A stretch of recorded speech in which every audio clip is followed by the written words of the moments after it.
Ada seorang pengusaha besar berumur sekitar 65 tahun. Terkenal, asetnya tidak lagi terhitung. Satu hari pengusaha kita ini bertemu dengan seorang teman wartawan. Terjadilah dialog. Sang wartawan bertanya kepada pengusaha kita, "Pak, umur Bapak berapa tahun?" "Umur saya? Iya, paling sekitar 7 tahun. "Loh, 7 tahun? 7 tahun. "Anak Bapak berapa orang?" "Satu." "Satu saja?" "Satu saja." "Harta Bapak berapa banyak?" "Ya, paling sekitar 10 sampai 15 juta rupiah saja." Teman wartawan berkata, "Pak, kenapa Bapak berdusta? Bapak orang terkenal, pengusaha besar, punya biografi. Kami tahu umur Bapak 65 tahun. Kenapa Bapak bilang 7 tahun? Anak Bapak pun banyak. Kenapa cuma bilang 1? Harta Bapak, aset sudah tidak ternilai.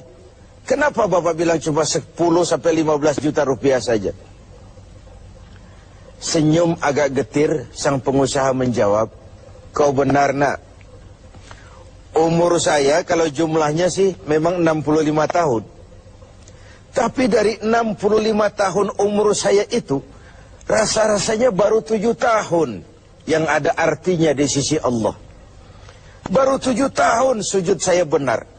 Baru 7 tahun saya laksanakan perintahnya, saya tinggalkan larangannya. Sisa umur yang lain habis kelabu warnanya, penuh dosa dan keingkaran.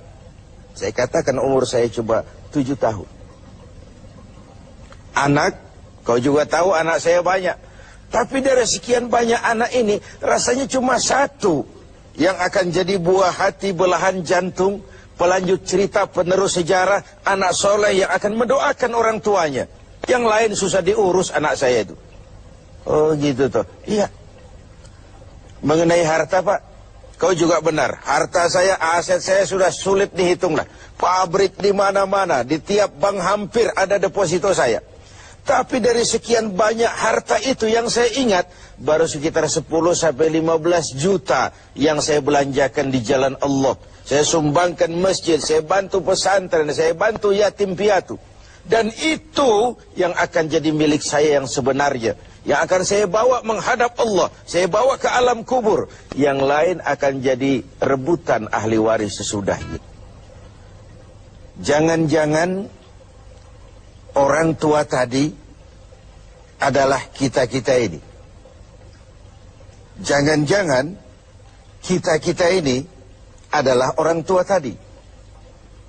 Tapi yang pasti, jangan sampailah kita seperti orang tua tadi itu. Dari sekian banyak umur yang diberikan, berapa yang punya nilai di sisi Allah? Dari sekian banyak anak titipan Allah kepada kita, berapa yang akan jadi anak soleh, buah hati, belahan jantung, pelanjut cerita, penerus sejarah? Dan dari sekian banyak harta kita, berapa yang sudah kita belanjakan di jalan Allah, yang artinya akan jadi milik kita yang sebenarnya? Banyak ketidakadilan yang terlepas dari pengadilan dunia. Sering orang-orang yang berbuat kebaikan tidak mendapat perlakuan yang pantas di dunia ini. Sering kehidupan jadi rancu. Yang benar dikhianati, pengkhianat dibenarkan. Yang tuntunan dijadikan tontonan, yang tontonan malah dijadikan tuntunan. Untunglah ada akhirat. Bukan sekedar melepas diri dari ketidakberadayaan kita menghadapi sistem. Tapi cermin bahwa tidak satu ketidakadilan yang bagaimanapun kecilnya yang terlepas dari pengadilan dunia akan terlepas juga di pengadilan akhirat nanti. Inilah keadilan. Karena itu pada jumpa kali ini saya ingin menyampaikan sebuah hadis tentang apa yang harus kita pertanggungjawabkan di hadapan Qadhi Rabbul Jalil nanti. Sebuah hadis menyatakan, "Lan tazula qadama 'abdin yaumal qiyamah hatta yus'ala an arba'i khisalin. Besok di hari kiamat tidak akan bergeser telapak kaki seorang hamba sebelum ia dimintakan tanggung jawab terlebih dahulu tentang 4 persoalan.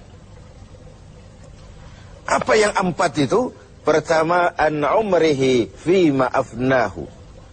Umur yang diberikan kepadanya akan dimintakan tanggung jawab kelak. Di mana umur itu dihabiskan?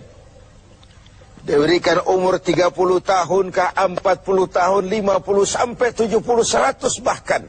Sejak kita akil balik sampai ajal datang merenggut nyawa, di mana umur itu dihabiskan?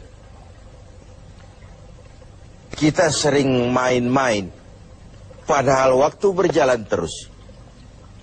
Kita sering lalai dan lupa, padahal malaikat maut tidak pernah lalai dan lupa. Seorang Nabi Yakub alaihissalam, seketika akan ajal, beliau menanyakan, kalau saya ajal kenapa tidak diberitahu lebih dahulu? Kata malaikat maut, sudah diberitahu. Loh, bagaimana caranya diberitahu? Perubahan yang terjadi pada fisik kita adalah pemberitahuan. Uban yang bertabur, mata yang mulai lamur, pendengaran yang mulai kabur, itu semua pemberitahuan agar kita mawas diri. Umur akan dimintakan pertanggungan jawab. Di mana umur itu dihabiskan? William Shakespeare memang pernah bilang, waktu hidup itu singkat. Tahu-tahu baru saja zuhur, tahu-tahu sudah asar. Baru saja asar, tahu-tahu sudah maghrib.